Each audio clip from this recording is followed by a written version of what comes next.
তাই না? তার গুরুদেবের নাম কি ছিল? শান্তিপণি মুনি। ভগবান রামচন্দ্রেরও গুরু ছিল, তার গুরুর নাম ছিল কি? বশিষ্ঠ মুনি। মহাপ্রভুরও গুরু ছিল, তাই না? ঈশ্বরপুরী, তাই সবারই কিন্তু গুরু ছিল। তাই আমাদের সকলের উচিত কি? একজন দীক্ষিত গুরু গ্রহণ করা, কৃষ্ণ তত্ত্ব বেত্তা গুরু গ্রহণ করা।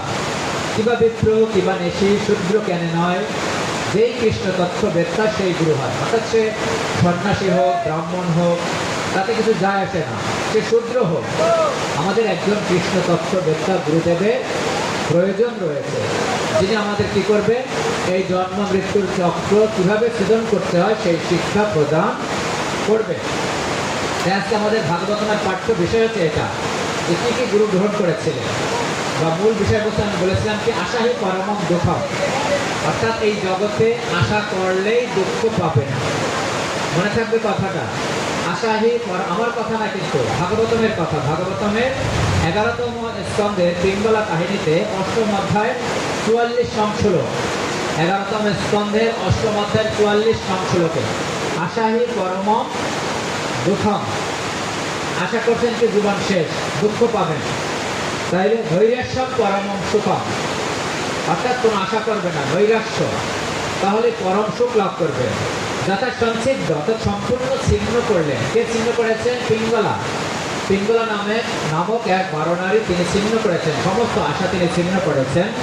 কান্তা আশা, তার প্রেমিকদের আশা তিনি ছিন্ন করেছেন। সুখম সুসাপ পিঙ্গলা, অর্থাৎ সুখম, অর্থাৎ সুখে তিনি ঘুমাতে পেরেছেন। তাই আমরা এই জড়জগতে কোনো আমরা আশা করব না, তাহলে দুঃখ আমরা পাবো। তাই বলে কি আমরা কোনো কর্ম করব না? ভগবান কি আমাদেরকে কর্ম করতে নিষেধ করেছেন? না, আমরা নিষ্ঠার সাথে আমাদের কর্ম আমরা করব, নিষ্ঠার সাথে আমাদের দায়িত্ব কর্তব্য যে পঞ্চ মহাযজ্ঞ রয়েছে তা আমরা পালন করব। সেই পঞ্চ মহাযজ্ঞ থেকে ঋষিযজ্ঞ, তাই না? ঋষিযজ্ঞ অর্থাৎ দেবতাদের দ্বারা রচিত যে এই ভাগবত কথা, তার সেবা করবো। তার উত্তম সেবা কি? এই ভাগবত কথা আমরা পাঠ করবো, শ্রবণ করবো। ঋষিযজ্ঞ, দেবযজ্ঞ অর্থাৎ দেবতাদের পূজা অর্চনা কিভাবে করতে হবে? নিষ্কাম ভাবে। কিন্তু আমাদের সর্বশ্রেষ্ঠ দেবতা বা ঈশ্বরকে বা ভগবানকে, পরমেশ্বর ভগবান শ্রীকৃষ্ণ, তার সেবায় আমাদের নিয়োজিত হতে হবে, তাই না? দেবযজ্ঞ, ঋষিযজ্ঞ, নিরিযজ্ঞ অর্থাৎ মানুষের সেবা। অর্থাৎ আমাদের কিন্তু বলা হয়নি যে আশা, এখানে বলা হয়েছে আশাই পরমম দুঃখ, আশা ত্যাগ করো, কিন্তু তার মানে এই না আপনি যে পঞ্চ মহাযজ্ঞ করবেন না, অবশ্যই পঞ্চ মহাযজ্ঞ নিষ্ঠার সাথে করব, কিন্তু কোনো আশা করব না। আমরা আমাদের যে আমাদের দায়িত্ব কর্তব্য বোধ থেকে আমাদের তাদের সেবা করতে হবে। প্রথমকে মনে রাখার চেষ্টা করবেন, দেবযজ্ঞ অর্থাৎ ভগবানের সেবা করতে হবে। অর্থাৎ কোনো কিছু কিন্তু এমনি এমনি হয় নাই। এই যে বৃষ্টি হচ্ছে এমনি এমনি হচ্ছে না, ভগবানের জন্য। অর্থাৎ ভগবান কাকে নিয়োগ করেছে? ইন্দ্রদেবকে নিয়োগ করছে বৃষ্টির জন্য, তাই না? অর্থাৎ এক একজন ঈশ্বরকে, এক একজন দেবতাকে এক একটা কার্যের জন্য নিয়োজিত করেছে, এমনি এমনি কোনো কিছুই হয় না। তাই একজন তার পিছনে একজন থাকে। তাই ভগবানের কৃপা, মায়া অধ্যক্ষের প্রকৃতি হচ্ছে সচরাচরম, আমার অধ্যক্ষতা এই প্রকৃতি চলছে, কোনো কিছু এমনি এমনি হয় না। অর্থাৎ ভগবানের অধ্যক্ষতায় এই জগৎ পরিচালিত হচ্ছে। তাই আশাই পরমানন্দ, কোনো কিছু আমরা আশা করবো না, আমরা নিষ্ঠার সাথে সেই পঞ্চ মহাযজ্ঞ করব। তাই বলছিলাম কি দেবযজ্ঞ, তারপর কি ঋষিযজ্ঞ, নির্যজ্ঞ, মানুষের সেবা করতে হবে। আমরা প্রতিটা মানুষ কিন্তু প্রতিটা মানুষের প্রতি আমরা ঋণী আছে রয়েছে, কিন্তু সবাই সবার কাছে ঋণী, কারণ আমি একাই জড়জগতে বেঁচে থাকতে পারবো না। তারপরে ভূতযজ্ঞ, ভূতযজ্ঞ মানে কি? অন্যান্য প্রাণীদের প্রতি, সমস্ত প্রাণীদের প্রতি, সমস্ত বৃক্ষলতার প্রতি আমরা ঋণী, সুতরাং তাদেরও প্রতি সেবা করবার দায়িত্ব রয়েছে। আমরা অকারণে যেন কোনো প্রাণী যেন আমরা হত্যা না করি। জীব হত্যা করতে নিষেধই করতে বলা হয়েছে, তাই না? গীতায়, গীতায় কি বলছে? পত্রম পুষ্পম ফলম তোয়ম জমে ভক্ত প্রযচ্ছতি তদহ ভক্তি পরিতাম অস্নামি প্রযত আত্মা। অর্থাৎ তুমি গ্রহণ করো কি কি? পত্র, পুষ্প, ফল, জল, এগুলো তুমি গ্রহণ করো। কিভাবে? ভগবানকে নিবেদন করে, তাহলে তুমি আর কোনো পাপ গ্রহণ করবে না।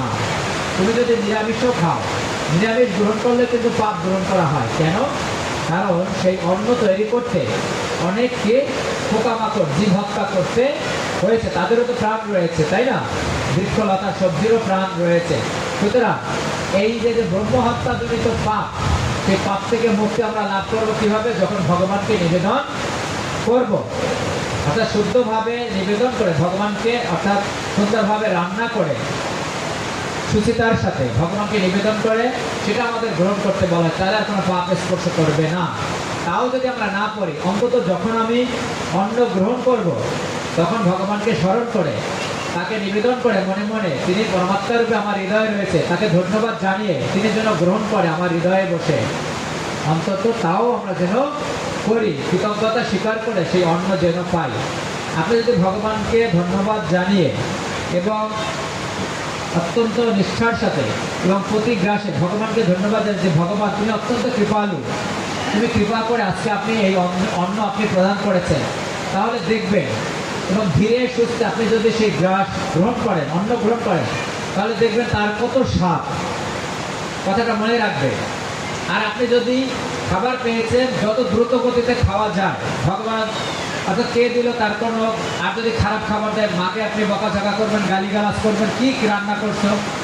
আর যদি সেই কৃতজ্ঞতা বোধ থাকে, চেতনা থাকে, ভগবান আজকে আমার মার মাধ্যমে বা কোনো মাতাজির মাধ্যমে তিনি রান্না করেছেন, এই মহাপ্রসাদ আমি তুমি কত কৃপালু, এবং ধীরে ধীরে গ্রহণ করবেন, তাহলে দেখবেন সেই অন্ন কত টেস্ট, কত স্বাদ হয়, এবং তাতে কি কোনো রোগ শোকও আপনার হবে না। এভাবে আপনি গ্রহণ করবেন, তাহলে দেখবেন যা আপনি পাবেন, যা আপনি তাতেই আপনার আত্মা, আপনার হৃদয়, আপনার উদর পূর্তি হবে। আর আপনি মনে করেন অন্ন পেলেন, অনেক ব্যঞ্জন ছিল, কিন্তু আপনি একটা মোবাইল ফোন দেখবেন আর খাবেন, তাহলে কিন্তু সেই খাবার হজম হবে না। আপনি গল্প করবেন, খাবেন, সেই খাবার হজম হবে না। এটা আয়ুর্বেদ শাস্ত্রে বলা হয়েছে, আমাদের শাস্ত্রগ্রন্থে এভাবে বলা হয়েছে, অর্থাৎ এটা হচ্ছে কি অত্যন্ত বিজ্ঞানসম্মত, আমাদের শাস্ত্রগ্রন্থ কি বিজ্ঞানসম্মত। তাই আমাদের কি বলা আছে, গীতায় বলা আছে বিভিন্ন প্রকার খাবারের কথা, 3 প্রকার খাবারের কথা বলছে না, তাই না? অর্থাৎ সাত্বিক খাবার, রাজসিক খাবার, তামসিক খাবার। তাহলে কোন খাবারের কি গুণ সেটা বলা আছে, কিন্তু ভগবান বলে না যে তুমি এটাই গ্রহণ করো। কিন্তু আপনাকে নির্ধারণ করতে হবে, যারা জ্ঞানী বুদ্ধিমান সে তো বুঝবে যে কোন খাবার তাহলে আমার গ্রহণ করতে হবে। তাই আমরা ধীরে ধীরে আমরা যেন সেই তপস্যা করতে পারি, আমরা যারা আমিষাহারী আস্তে আস্তে সেই আমিষ বর্জন করে ভগবানের প্রসাদ যেন পেতে পারি। অন্তত একাদশীর দিন, একাদশীর পূর্বের দিন, একাদশীর পরের দিন, এই 3টা দিন, এবং যত আমাদের বৈষ্ণবীয় তিথি রয়েছে সেই তিথিগুলো যেন আমরা সনাতনী হিসাবে আমরা তা পালন করার চেষ্টা করবো। আমি যদি পালন না করি আমার সন্তান জানবে? বলুন, আপনি যদি একাদশী ব্রত পালন না করেন আপনার সন্তান শিখবে? শিখবে না। আপনার নাতি নাতনি শিখবে? জানবেই না কি করতে হবে। আপনি যদি বিচার সম্পর্কে না জানেন, না করেন, মায়েরা যদি সন্ধ্যার সময় যদি ধূপ না দেয়, তারা যদি উলুধ্বনি না দেয়, তারা যদি শঙ্খধ্বনি না করে, তাহলে আমাদের সন্তানেরা শিখবে না। আমরা যে শঙ্খধ্বনি সন্ধ্যার সময় কেন দিতে হয়, উলুধ্বনি কেন দিতে হয়? তাই মায়ের আপনারা সবাই একবার একটু উলুধ্বনি দিন, আপনারা এই সন্ধ্যার সময় একটু উলুধ্বনি দিন, কারণ এই উলুধ্বনি হচ্ছে মাঙ্গলিক ধ্বনি, অর্থাৎ এটা হচ্ছে কি মাঙ্গলিক ধ্বনি, অর্থাৎ ওমের সাথে সম্পর্কিত। অর্থাৎ যত অশুভ শক্তি রয়েছে, হরে কৃষ্ণ, যত অশুভ শক্তি রয়েছে সেই অশুভ শক্তি দূরীভূত হয়ে যায়। তাই সন্ধ্যার সময় কি করতে হয়, যে শঙ্খধ্বনি করা হয়, কাশ পিটিয়ে থাকি আমরা, তাই না? তারপর ঘন্টা বাজায়, মায়েরা উলুধ্বনি করে, কারণ হচ্ছে যেন এই সময় কি ভূত প্রেত পিশাচ এগুলো ভ্রমণ করে, এগুলো গৃহে প্রবেশ করতে পারে না। এবং আপনারা এই সময় আমরা মায়েরা জামা কাপড় ধুয়ে দেন, সে জামা কাপড়ও বাইরে রাখতে নেই, আপনারা সেই জামা কাপড় গৃহে রাখবে। এবং ঘরে বসে যখন আপনারা অন্ন গ্রহণ করবেন, বিছানায় বসে কেউ অন্ন গ্রহণ করবেন না, অর্থাৎ নিষ্ঠার সাথে নির্দিষ্ট জায়গায় বসে নির্দিষ্ট মুখে, সাধারণত দক্ষিণ দিকে মুখ করে অন্ন না গ্রহণ করাই শ্রেয়, পূর্ব পশ্চিম উত্তর দিকে গ্রহণ করা ভালো। তাই আপনারা এই নিয়মগুলো মেনে চলার চেষ্টা করবেন। যেমন খাবার গ্রহণ করার সময় ঘরের মধ্যে কিন্তু এই বিড়াল পালা, কুকুর পালা, কারণ এদের যদি দৃষ্টি লাগে বা এদের, তাহলে কিন্তু যে খাবারে আপনার তাই ঘরের মধ্যে বেশি বিড়াল পালতে নেই, তারপর কুকুরও যদি এদের প্রতি আমরা জীবন দয়া করব, কিন্তু ঘরের ভিতরে এগুলো আমাদের পালা ঠিক নয়, কারণ এ থেকে আমাদের কি বিভিন্ন রোগ ব্যাধিও হতে পারে। আমাদের শাস্ত্র বলছে কি আমরা কিভাবে সুস্থ থাকা যায় তাই বলা হয়েছে। আমরা কি বলছিলাম যে আমাদের পঞ্চ মহাযজ্ঞের কথা আমরা বলছিলাম। তার একটা হচ্ছে কি পিতৃমাতৃ যজ্ঞ, তাই পিতামাতার প্রতি আমাদের দায়িত্ব রয়েছে, কর্তব্য রয়েছে, পিতামাতার জন্য কোনোভাবেই যেন আমাদের কাছ থেকে কষ্ট না পায়। কয়েকদিন আগে দেখবেন, আপনারা হয়তো দেখেছেন ফেসবুকে, ইউটিউবে দেখেছেন একটা ঘটনা, যে একজন মা এই ঈদের সময় মারা গিয়েছেন, তাই না? তার 4 জন সন্তান রয়েছে, সবাই শিক্ষিত, কিন্তু একজন সচিব, একজনকে আর একজন কোথায় বিদেশে থাকে, কানাডা থাকে, আর একজন হচ্ছে কি বুয়েটের শিক্ষক, আর তার কন্যা হচ্ছে কি সে হচ্ছে স্কুল শিক্ষক। দেখেন তাদের সন্তানকে বড় লেখাপড়া করিয়েছে, মানুষ করেছে, অর্থাৎ শিক্ষিত করেছে। আসলে তো মানুষ তারা হয় না, অমানুষ হয়েছে। তার মা ছিল কি একটা জায়গায়, একটা অ্যাপার্টমেন্টে তিনি থাকতেন, একা থাকতেন। মা মরে সেখানে ছিলেন 6 দিন পর্যন্ত, খবর পায় নাই। তারপর 6 দিন পর জানতে পারে মরে পচে বলেছিল। এই সন্তানরা, এই অধম সন্তান, তাদেরকে মানুষ করে লাভ কি বলেন? তাই আমাদেরকে সুসন্তান তৈরি করতে হবে। তাই পিতা মাতার প্রতি আমাদের, আমরা যেমন কর্ম করব তার ফল আমাদের এই জগতে ভোগ করতে হবেই হবে। প্রতিটি এই এখন যদি আপনি এখানে যদি আপনি বীজ রোপণ করেন, কয়েকদিন পরে সেখান থেকে চারা গজাবে না? অবশ্যই চারা গজাবে, তাই না? তার আমরা সেই চারাকে লালন পালন করতে হবে। যেমন কর্ম করবেন তার আমাকে ফল ভোগ করতে হবে, তার বীজ আমরা। কারণ 13টা সাক্ষী রয়েছে, ভাগবতমে বলা হয়েছে 13 জন সাক্ষী রয়েছে। আমি যে কোনো কাজ করি না কেন সব কিছু লিপিবদ্ধ হয়ে যায়। আপনারা আজকে যে সাধুসঙ্গ করছেন, এই ঝড় বৃষ্টির মধ্যে এই ভাগবত কথা শ্রবণ করছে, আমরা তো সৌভাগ্যবান। অত্যন্ত ভগবান এখানে রয়েছেন, ভগবান এখানে বসে ভাগবত কথা শ্রবণ করছেন।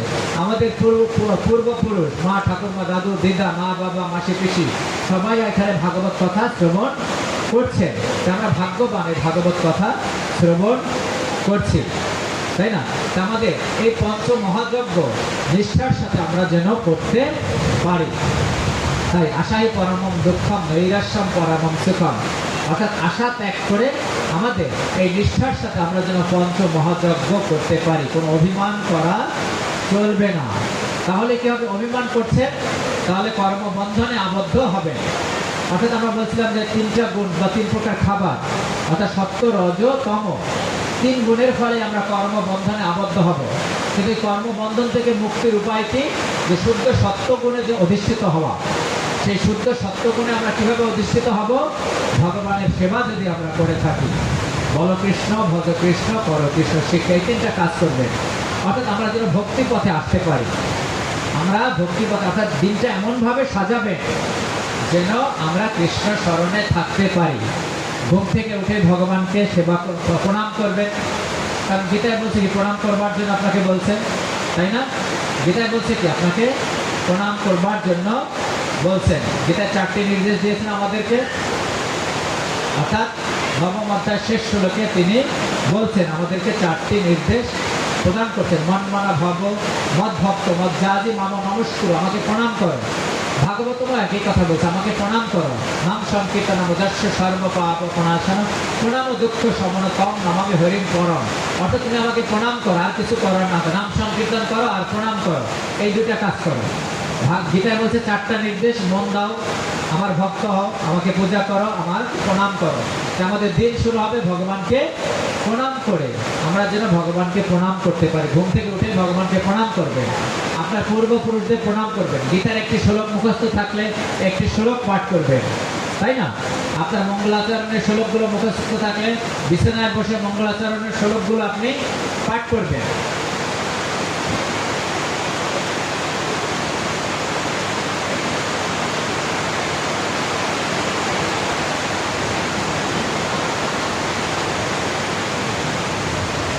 হরে কৃষ্ণ। গীতায় ঘুম থেকে উঠে মঙ্গলাচরণের শ্লোকগুলো আপনি পাঠ করবেন, তুলসী মহারানীকে প্রণাম করবেন, আপনার পূর্বপুরুষ মা বাবা যারা রয়েছে, যারা জড়জগৎ ত্যাগ করেছে তাদেরকে প্রণাম করবেন, ভগবানকে দর্শন করবেন এবং স্নানাদি সেরে আপনি 2 মালা জপ করে আপনার গৃহের কাজ শুরু করেন। মায়েরা কি করে, ঘুম থেকে উঠে জল দেয় না? আসলে কি কি জল দিচ্ছে? তখন গঙ্গা জল দিচ্ছে। আপনি মূল উদ্দেশ্য গঙ্গা জল, গঙ্গা গঙ্গা বলবেন, গঙ্গা গঙ্গা বলে সেই জল আপনারা প্রদান করবেন। তারপর দিনের কাজ শুরু করবেন। যদি স্নান করে আপনার গৃহস্থালী কাজ শুরু করবেন। অন্তত 2 মালা জপ করে ভগবানের একটু প্রণাম করে পূজা দিয়ে যদি শুরু করতে পারবেন এবং ভগবানকে ধন্যবাদ জানিয়ে যে তোমার কৃপায় হে ভগবান, হে শ্রীকৃষ্ণ, হে বাসুদেব, তোমার কৃপায় তো আমি আজকে বেঁচে ছিলাম, আজকের দিনটাও যেন বেঁচে থাকতে পারি, তোমার সেবা যেন আমি করতে পারি। অর্থাৎ প্রতি মুহূর্তে এভাবে কি করতে হবে, আমাদের গ্র্যাটিটিউড অর্থাৎ ধন্যবাদ জানিয়ে কৃতজ্ঞতা জানাতে হবে। সবসময় ভগবানকে আমাদের ধন্যবাদ জানাতে হবে, কারণ ভগবানের কৃপায় তো আমরা বেঁচে রয়েছি। এই যে আমি শ্বাস নিচ্ছি, কার কৃপায়? পরমেশ্বর ভগবান শ্রীকৃষ্ণের কৃপায় তো শ্বাস গ্রহণ করছি। তাই সবসময় ভগবানকে ধন্যবাদ জানাবেন। তারপর ঘুমানোর আগে আবার ধন্যবাদ জানিয়ে ঘুমাতে যাবেন যে তোমার কৃপায় তো আজকে আমি বেঁচে ছিলাম, তোমার কৃপায় তো আমি আজকে অন্ন পেয়েছি, তোমার কৃপায় তো আমি আজকে ভাগবত কথা শ্রবণ করবার সৌভাগ্য হয়েছে। ধন্যবাদ জানাবেন। আর কোনো কিছুর জন্য কি ক্ষোভ এগুলো আমরা রাখবো না। কারণ গীতায় বলছে নরকেশ্বর ইদম দ্বারম নাশম আত্মনা কাম ক্রোধস্বাথা লোভস্কস্মৎ প্রেম ত্যাজিত। কামনা, ক্রোধ, লোভ এই 3টি হচ্ছে নরকের দ্বার। এই 3টি তুমি ত্যাগ করো। তাই প্রথম অবধূত ব্রাহ্মণের প্রথম গুরুদেব কি? পৃথিবী। প্রথম গুরুদেব হচ্ছে পৃথিবী। পৃথিবীর কাছ থেকে দ্বিতীয় গুরু হচ্ছে কি? দ্বিতীয় গুরু হচ্ছে বায়ু, অর্থাৎ এই বাতাস। বাতাস থেকে আমরা কি শিক্ষা গ্রহণ করতে পারি? তৃতীয় গুরু হচ্ছে আকাশম, অর্থাৎ আকাশ। চতুর্থ গুরু হচ্ছে কি? আপো। আপো মানে কি? জল। এই জল হচ্ছে চতুর্থ গুরু। পঞ্চম গুরু কি? অগ্নি। তারপর ষষ্ঠ গুরু হচ্ছে কি? চন্দ্রমা, অর্থাৎ চাঁদ। চাঁদ হচ্ছে আমার ষষ্ঠ গুরু। সপ্তম গুরু হচ্ছে কি? সূর্য। অষ্টম গুরু হচ্ছে কি? কপত। এখানে বলা হয়েছে কি? অষ্টম গুরু কপত অজগর, অর্থাৎ পায়রা। পায়রা থেকে আমি কি শিক্ষা গ্রহণ করেছি? তারপর অষ্টম গুরু হচ্ছে কি? পায়রা, কপত। অষ্টম গুরু হচ্ছে পায়রা। নবম গুরু হচ্ছে অজগর, সাপ। দশম গুরু হচ্ছে সমুদ্র মানে সিন্ধু।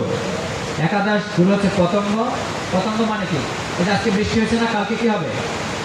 যখন সূর্য উঠবে পোকামাকড় আসবে না? যদি আগুন জ্বালানো হয় পোকামাকড়গুলো কি হবে? সেখানে ধাবিত হবে। সেই পতঙ্গ থেকে আমরা কি শিক্ষা লাভ করতে পারি? তারপর 12তম গুরু হচ্ছে মক্ষিকা। সেই মক্ষিকা 2 প্রকার, একটা হচ্ছে ভ্রমর আর একটা হচ্ছে মৌমাছি। ভ্রমর এবং মৌমাছি থেকে অবধূত ব্রাহ্মণ কি শিক্ষা লাভ করেছে? 13তম গুরু হচ্ছে হস্তি মানে হাতি, এবং 14তম গুরু হচ্ছে মধুচর বা মধু সংগ্রহ বা মধুহারি বলা হয়, অর্থাৎ মৌয়াল বলা হয়, যে কি করে? মধু সংগ্রহ করে, সে হচ্ছে আমার 14তম গুরু। 15তম গুরু হচ্ছে হরিণ। 16তম গুরু হচ্ছে মাছ। 17তম গুরু পিঙ্গলা, 12 নারী পিঙ্গলা বেশ্যা। 18তম গুরু হচ্ছে কুরর পাখি বা চিল পাখি বা বাজ পাখি। 19তম গুরু হচ্ছে অর্ভক মানে শিশু। 20তম গুরু হচ্ছে বালিকা, কুমারী বালিকা। 21তম গুরু হচ্ছে তীরন্দাজ, অর্থাৎ যিনি তীর তৈরি করেন, তীর নির্মাতা। 22তম গুরু হচ্ছে সাপ। 23তম গুরু হচ্ছে মাকড়সা। 24তম গুরু হচ্ছে ভৃঙ্গি পোকা।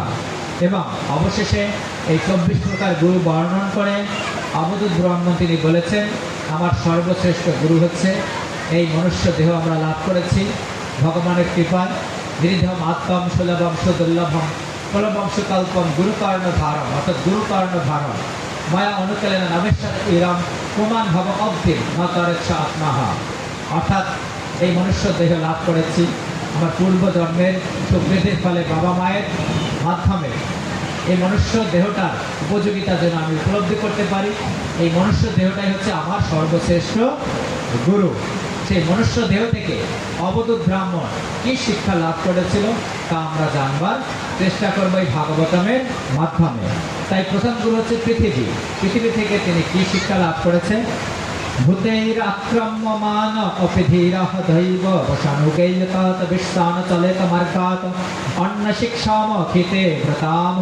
আমি পৃথিবীর কাছ থেকে ধৈর্য শিক্ষা লাভ করেছি। দেখেন এই পৃথিবী একটু আগে কি করেছে? কোদাল দিয়ে এখানে কুপিয়েছে না?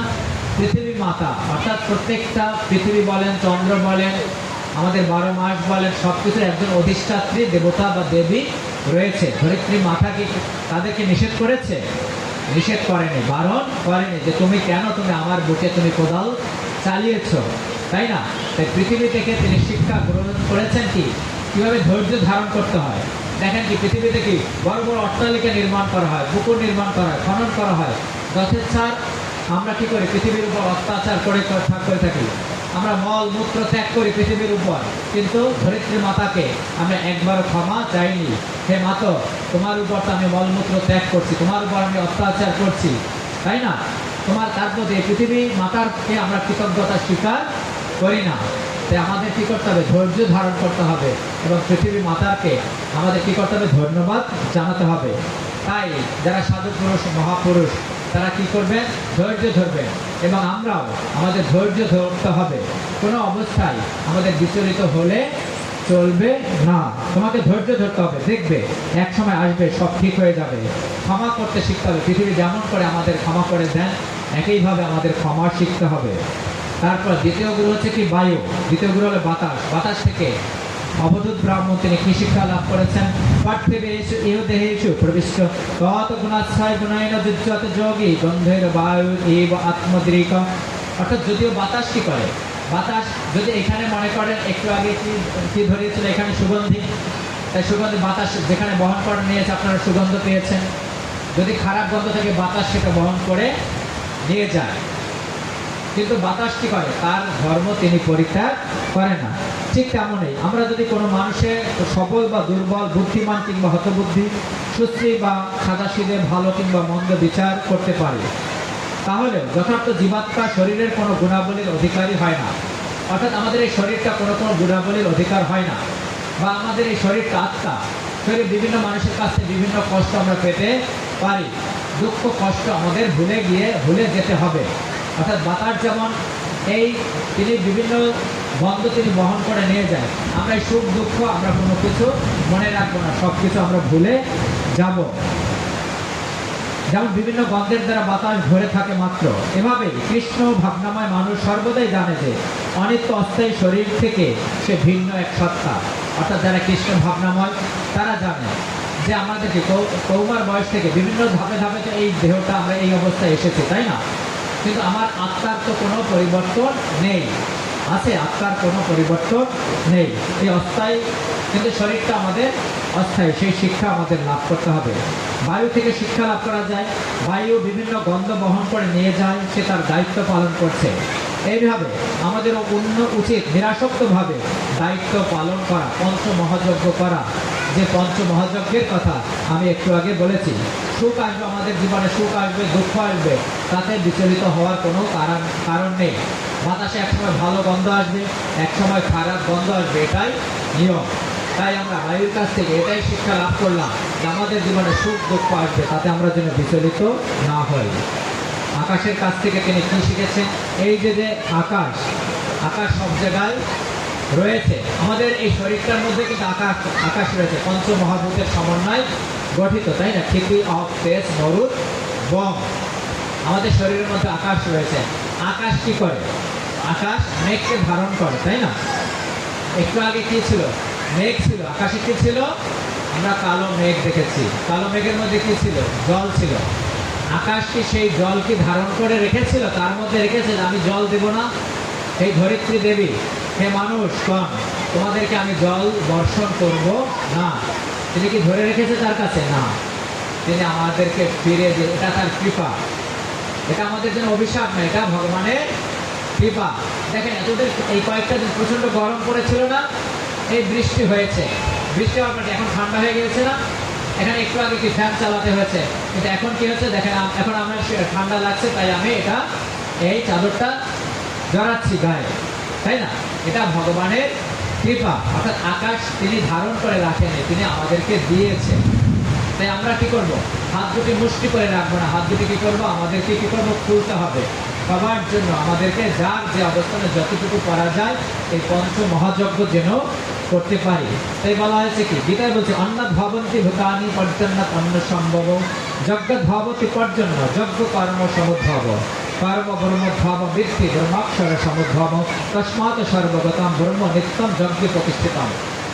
অর্থাৎ এই পর্জন্য মানে কি বৃষ্টি, বৃষ্টির কারণে অন্ন, সেই অন্নের কারণে আমরা বেঁচে রয়েছি। তাই আকাশ কোনো কিছু ধরে রাখে না, তিনি কি করেন, বিলিয়ে দেন। এটাই হচ্ছে শিক্ষা।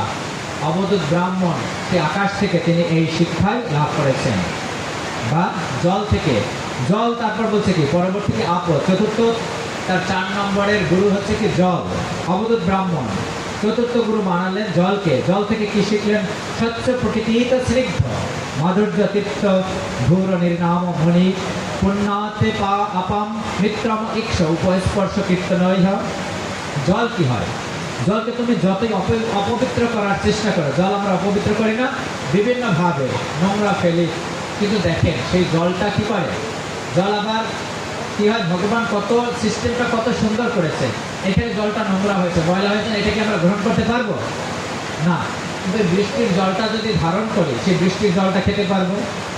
বা এই জলটা আবার মাটির নিচে যাবে, মাটির নিচ থেকে আমরা সেটাকে টিউবওয়েলের মাধ্যমে আমরা সেই জলটা গ্রহণ করি, এই বৃষ্টির জলই কিন্তু গ্রহণ করছি।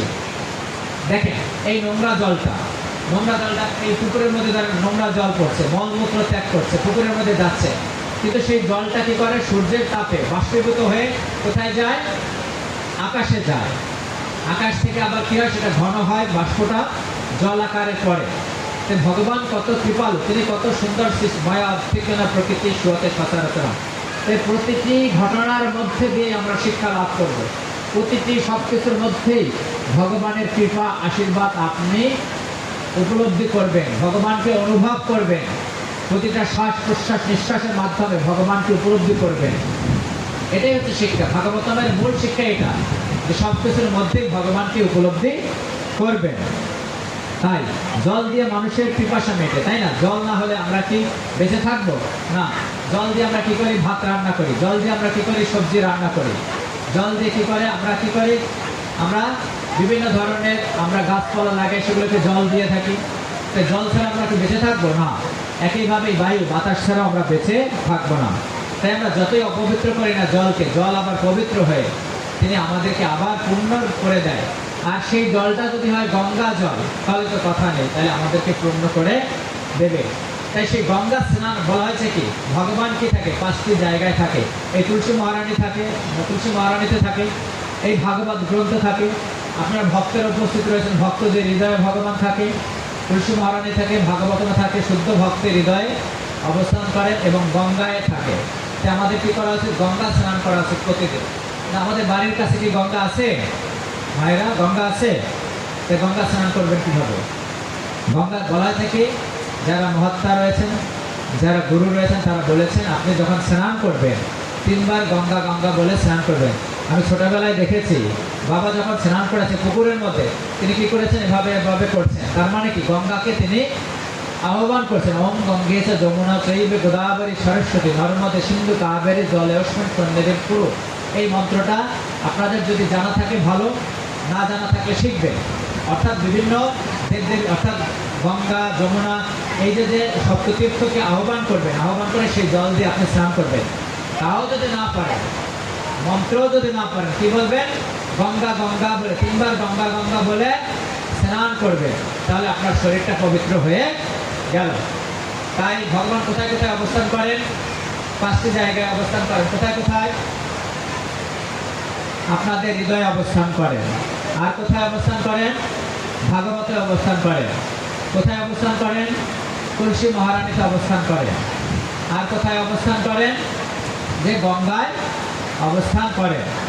তাই এই 5-এর আমরা যেন আমরা সেবা করতে পারি। হরে কৃষ্ণ। তাই জল, সেই গঙ্গা জলের কথা আসছে, বা জলের কথা, তাই আমরা যেন অন্তত গঙ্গা জলে আমরা স্নান করতে পারি, অন্তত একবার। সত্যিকারের গঙ্গা, এটা তো ভগবান আমাদেরকে বিধান দিয়েছে, যেহেতু গঙ্গা নেই সব জায়গায়। তাই কিভাবে গঙ্গাকে আহ্বান করে গঙ্গায় স্নান করা যায়। কিন্তু সত্যি তো গঙ্গা রয়েছে, তাই না? গঙ্গার এই শাখা প্রশাখা কিন্তু পদ্মা, সেখানে স্নান করলে তার একই ফল পাওয়া যায়। কিন্তু যে প্রকৃত যে গঙ্গা রয়েছে, সেই এবং যমুনা নদী রয়েছে, সেই গঙ্গায় যেন আপনারা স্নান করতে পারেন, সেই যমুনায় যেন অন্তত একবার স্নান করতে পারেন বৃন্দাবন ধামে। তাই ভগবানের কাছে আমরা প্রার্থনা করি, সেই বাসনা যেন আমাদের অন্তত একবার আমাদের থাকা উচিত, হৃদয়ে বাসনা থাকা উচিত। সেই গঙ্গায় যেন আমরা স্নান করতে পারি, সেই যমুনায় যেন একবার স্নান করতে পারি, যে যমুনায় ভগবান কত লীলা বিলাস করেছেন। তাই তার সখাদের সাথে, গোপীদের সাথে, তাই না, কত লীলা বিলাস করেছেন সেই বৃন্দাবন ধামে। অন্তত একবার যেন সেই বৃন্দাবন ধামে যেন যেতে পারি, সেই গঙ্গায় যেন একবার স্নান করতে, আমি সত্যিকারের গঙ্গায় যেন একবার স্নান করতে পারি। সবার সেই বাসনা থাকা উচিত। এই মনুষ্য জীবন লাভ করেছি, আর লাভ করতে পারবো কিনা জানি না। তাকে জানি নিশ্চয়তা আছে মায়েরা, বলুন আর কি নিশ্চয়তা আছে যে পরবর্তী জীবনে এই মনুষ্য দেহ পাবো, না কুকুরের পাবো, না বিড়ালের পাবো, না ছাগলের পাবো, তা আমরা জানি না। গীতায় কি বলছে? অন্তকালে চ মামেব শরণ মুক্ত কলেবরম। কলেবরম মানে কি? দেহ। অন্তকালে চ মামেব শরণ মুক্ত কলেবরম য প্রয়তি সমদ্ভাব, মানে আমার ভাব, আমার কথা স্মরণ করে যে জড়দেহ ত্যাগ করে সে আমাকেই প্রাপ্ত হয়। আর যদি তা না হয়, পরবর্তী শ্লোকে বলছে জম জম বাপি শরণ ভাবম তজতন্তে কলেবরম তম তবে বৈতি তদ্ভাবম ভাবিত। অর্থাৎ যদি তুমি না পারো, পরবর্তী শ্লোকে তুমি যেমন ভাব নিয়ে তুমি জড়দেহ ত্যাগ করবা, তেমনই তোমাকে আমি একটি শরীর দেব। ক্লিয়ার? এটা হচ্ছে মনুষ্য জীবনের উদ্দেশ্য। অর্থাৎ গীতা ভাগবতমের মূল কথা এইটা, যে যদি মৃত্যুর সময় আমার কথা স্মরণ করো, মৃত্যুর প্রস্তুতি এটাই। এত কিছু, এই যে আমরা ভক্ত সঙ্গ করছি, গীতা করছি, ভাগবত করছি, হরিনাম করছি, এই 3 দিন আমরা কীর্তন শুনবো, এই কিছু সব কিছু, এই আয়োজনের মূল কারণটা কি? অন্তিম সময় যেন ভগবানকে স্মরণ করতে পারি। আর যদি তা না পারি কি হবে? জমজম বাপি স্মরণ ভাবম। ভরত মহারাজ এর উদাহরণ হচ্ছে ভরত। অর্থাৎ গীতা হচ্ছে কি? গীতা হচ্ছে নির্দেশ, উপদেশ। আমাদেরকে বিভিন্ন নির্দেশ উপদেশ দিয়েছে গীতার মাধ্যমে। আর ভাগবতম হচ্ছে তার প্র্যাকটিক্যালি দেখিয়েছেন। প্র্যাকটিক্যাল কি? জমজম বাপি স্মরণ। অর্থাৎ ভরত মহারাজ কি করেছিল? মৃত্যুর সময়, চতুর্থ ভরত মহারাজের কথা 5ম স্কন্ধে বর্ণিত। ভরত মহারাজ কি করছে? মৃত্যুর সময় কার কথা স্মরণ করে জড়দেহ ত্যাগ করেছে? হরিণের কথা। তাই তিনি কি করেছে? হরিণ হয়ে জন্মগ্রহণ করেছিল। তাই আমরা যেমন কর্ম করব তার ফল আমরা পাবো। অজামিল কি করেছিল? মৃত্যুর সময়, অজামিলের উপাখ্যান 7ম স্কন্ধে, মৃত্যুর সময় কার কথা স্মরণ? অজামিলের 6ষ্ঠ স্কন্ধে কার কথা স্মরণ করে জড়দেহ ত্যাগ করেছিল অজামিল?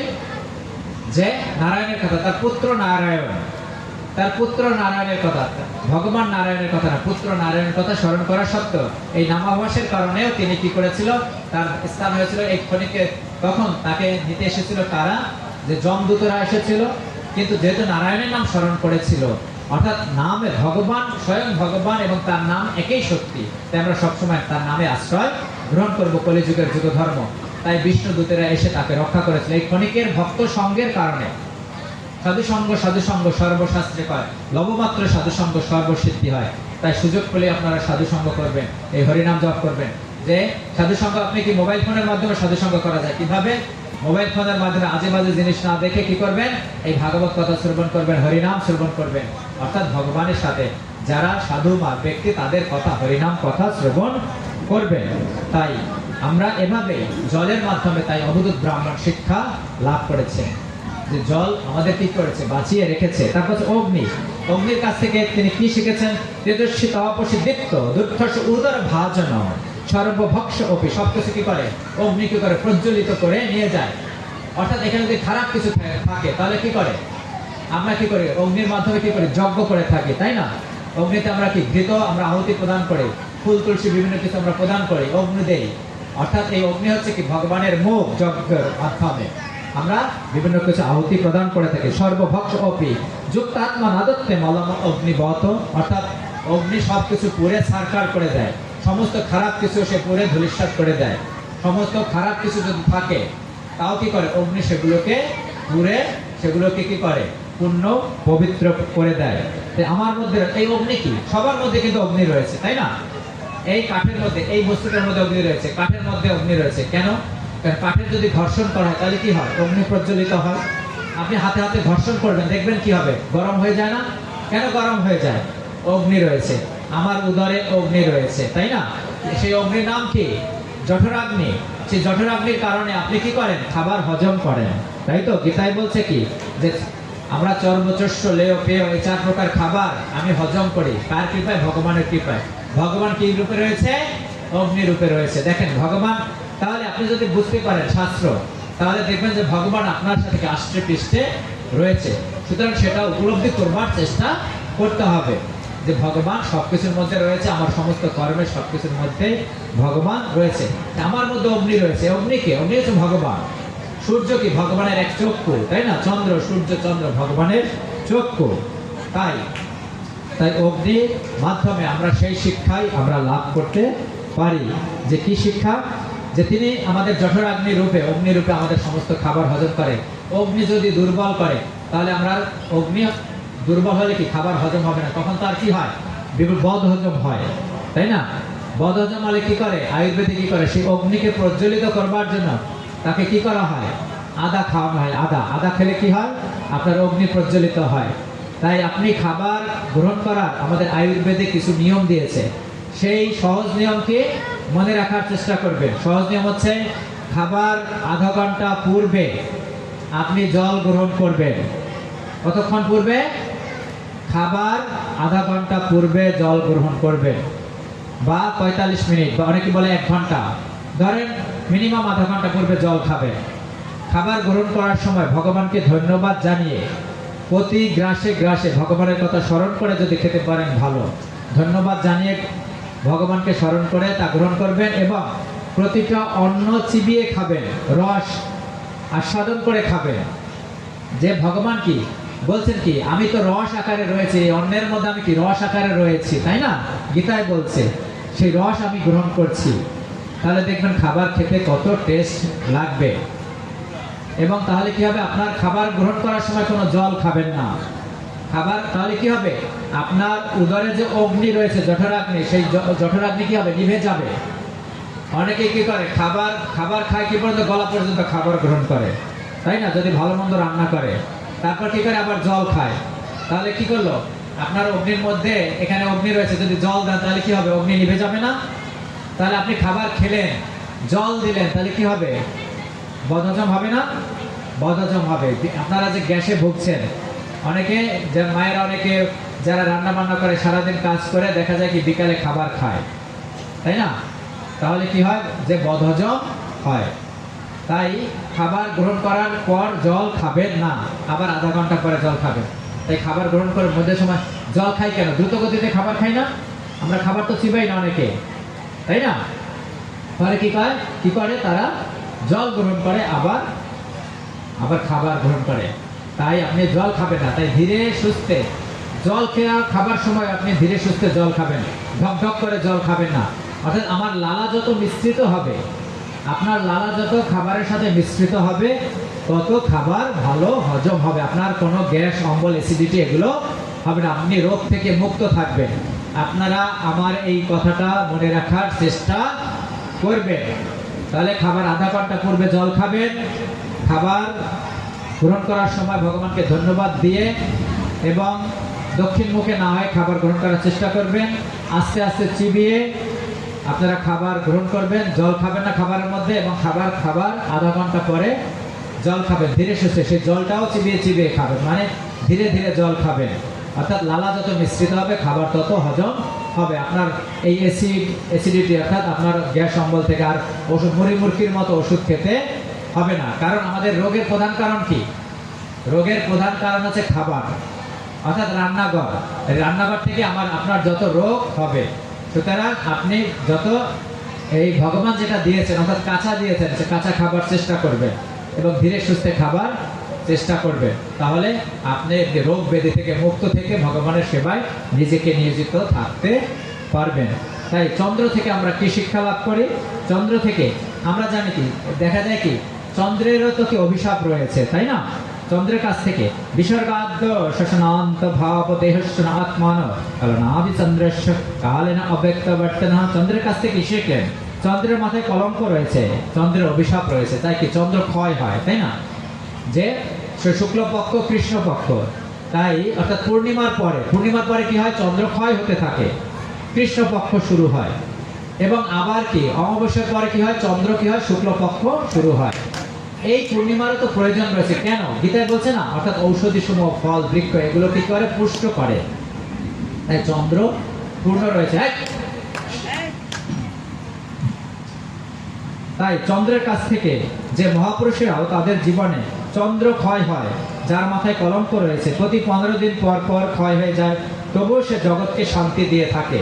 চন্দ্র আমাদেরকে শান্তি দিচ্ছে। তদ্রূপ মহাপুরুষের জীবনে যত কষ্ট আসুক, দুঃখ আসুক, সে সব কিছু ভুলে গিয়ে সমস্ত জগৎকে সে শান্তি প্রদান করেন। তাই আমরা যদি আমাদের শাস্ত্র, এই গীতা ভাগবত অত্যন্ত উন্নত দর্শন, আমরা যদি না পড়ি, না জানি, এই উন্নত শাস্ত্র আমরা উপলব্ধি করতে পারবো না, এবং আমরা যদি না পড়ি আমাদের সন্তানরাও শিখবে না। তারপর সূর্য থেকেও সেই শিক্ষা লাভ করে। সপ্তম গুরু হচ্ছে সূর্য। গুণের গুণান উপদাত্ত যথা কাল বিমঞ্চতে ন তেষু যুজ্যত যোগী যোগী ভীর ইব গোপাতি। সূর্য কি করেন? তার তাপ দ্বারা জল শোষণ করেন। জলকে শোষণ করে তিনি নিজের কাছে রাখে না, তিনি আমাদেরকে ফিরিয়ে দেন। তেমনই ঋষিতুল্য মানুষ তার জড় ইন্দ্রিয়দের মাধ্যমে সকল প্রকার জড়জাগতিক বিষয়াদির সারমর্ম তিনি গ্রহণ করেন। অর্থাৎ ঋষিতুল্য মানুষ যারা, তারা কি করেন? তার জড় ইন্দ্রিয়ের সাহায্যে তিনি কি করেন? যে তিনি শিক্ষা লাভ করেন, বিভিন্ন শাস্ত্র থেকে তিনি শিক্ষা লাভ করেন, তা আবার মানুষের কাছে তিনি ফিরিয়ে দেন।